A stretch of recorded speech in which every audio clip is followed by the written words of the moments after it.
Hello दोस्तों, आप लोगों का फिर से स्वागत है हमारे चैनल में। और आज मैं आप लोगों को मुबारकबाद देना चाहता हूं हिंदी दिवस की। आज 14 सितंबर है और आज ही के दिन हमारे देश में हिंदी दिवस मनाया जाता है। तो हिंदी दिवस मनाया जाता है इस उपलक्ष्य में कि 14 सितंबर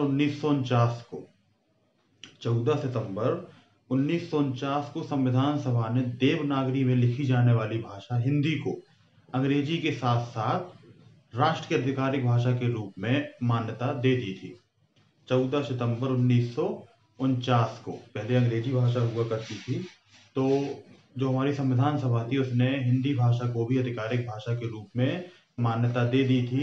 पर जवाहरलाल नेहरू ने जब इस बात को महत्वपूर्ण और महत्व देखा तो उन्होंने बाद में इसको आधिकारिक भाषा के रूप में या हिंदी दिवस के रूप में मनाने का फैसला किया। तो पहला औपचारिक जो हिंदी दिवस मनाया गया था वो मनाया गया था 14 सितंबर 1953 को।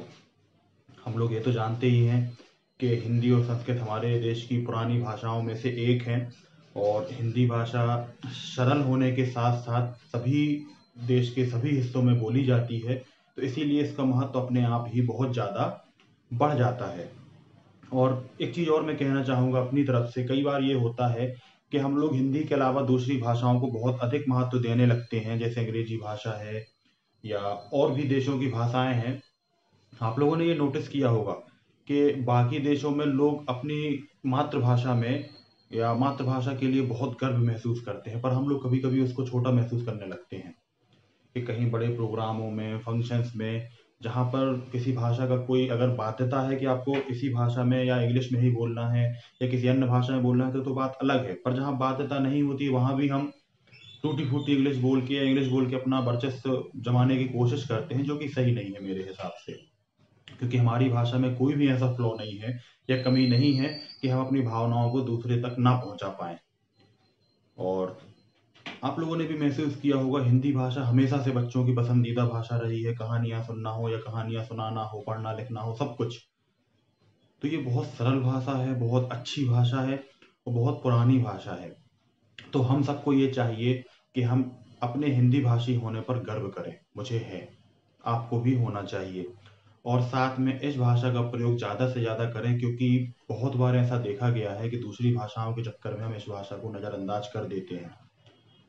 इस भाषा को बोलने में, पढ़ने में, लिखने में बहुत सी गलतियां हम लोग आज भी करते हैं, जबकि ऐसा नहीं होना चाहिए, क्योंकि हमारी ये मातृभाषा है, यह हमारे देश की राजभाषा है। तो इसमें हमें गलतियां कम से कम करनी चाहिए, एक दूसरे से ज़्यादा हिंदी भाषा में बात करनी चाहिए। मैं ऐसा नहीं कह रहा हूँ कि आप दूसरी भाषाएं ना सीखें, दूसरी भाषाएं भी जरूरी हैं। पर जिस देश के आप हैं उस देश की भाषाओं पर गर्व होने के साथ साथ वो भाषाएं आपको आनी भी चाहिए, जिसमें हिंदी बहुत महत्वपूर्ण है। हमारे देश में बहुत सी अलग अलग भाषाएं बोली जाती हैं, बहुत सी अलग अलग धर्म जाति प्रजातियों के लोग रहते हैं यहाँ पर, और सबकी अपनी मातृभाषा है या उनके शहर की भाषा है।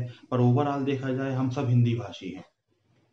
तो हिंदी भाषी होने पर मुझे गर्व है, आपको भी होना चाहिए और होगा भी। तो मुझे उम्मीद है कि आपको ये वीडियो पसंद आया होगा और एक बार और हिंदी दिवस की आप सभी को शुभकामनाएं। इस दिवस को या इस तरीके के जो भी दिवस होते हैं जिससे हमारी देश की महानता प्रकट होती है, उन दिनों को हमें बहुत धूमधाम से मनाना चाहिए और कम से कम अपनी आगे आने वाली पीढ़ी को, अपने आसपास के लोगों को, अपने घर परिवार वालों को, अपने बच्चों को, अपने भाई बहनों को, दोस्तों को इन सब दिनों के बारे में अवगत जरूर कराना चाहिए। क्योंकि लोग इन दिनों के महत्व को धीरे धीरे भूलते जा रहे हैं कि क्या वैल्यू है इन चीज़ों की और किस तरीके से हमें इस ज्ञान को एक दूसरे के साथ बांटना है। तो इसी बात के साथ मैं आपसे अलविदा लेता हूँ। हिंदी दिवस की फिर से शुभकामनाएं। जय हिंद।